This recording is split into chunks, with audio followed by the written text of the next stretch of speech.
CM రేఖా గుప్తాపై దాడి జరిగింది. జన్ సున్వాయ్ కార్యక్రమంలో సీఎంపై దుండగుడు దాడి చేశాడు. ఫిర్యాదుదారుడిలాగా వచ్చి దాడికి పాల్పడ్డారు. దుండగుడిని పోలీసులు అదుపులోకి తీసుకున్నారు.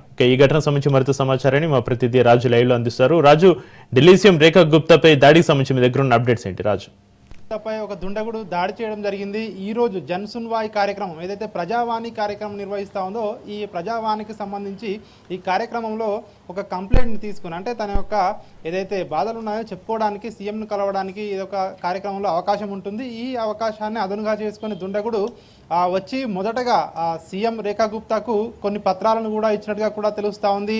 తన సంక్షేమ పథకాలు ఈ ప్రభుత్వం వచ్చిన తర్వాత ఒకటి కూడా అందడం లేదు అని చెప్పి కూడా తెలిపినట్టుగా కూడా మనకు తెలుస్తూ ఉంది. అయితే ఇందులో భాగంగానే సీఎంతో మాట్లాడుతుండగానే ఒక్కసారిగా కూడా సీఎంపై దాడి చేసినట్టుగా కూడా అక్కడ ఉన్నటువంటి ప్రత్యక్ష సాక్షులు చెప్తా ఉన్నారు. దీంతో ఒక్కసారిగా షాక్ అయినటువంటి సీఎం, అదేవిధంగా సీఎం సెక్యూరిటీ సిబ్బంది కూడా అప్రమత్తంగా అవడం జరిగింది. వెంటనే ఆయనను అదుపులోకి తీసుకోవడం జరిగింది. అతనికి ఒక 30 నుంచి 35 సంవత్సరాల వయసు ఉంటుందని చెప్పి కూడా అక్కడ ఉన్నటువంటి భద్రతా సిబ్బంది చెప్తా ఉన్నారు. అయితే ఆయన ఎందుకు దాడి చేయవలసి వచ్చింది అనే కారణాలపై ఇంకా కూడా ఎట్లాంటి అంటే ఇప్పుడు అవన్నీ కూడా దర్యాప్తులో తెలుస్తాయని చెప్పి పోలీసులు చెప్తా ఉన్నటువంటి పరిస్థితి కనిపిస్తూ ఉంది. దీనిపై ఇప్పటికే ఏదైతే పోలీస్ స్టేషన్లో ఆయనపై కేసు కూడా నమోదు చేయడం జరిగింది. పోలీసులు అదుపులోకి తీసుకోవడం జరిగింది.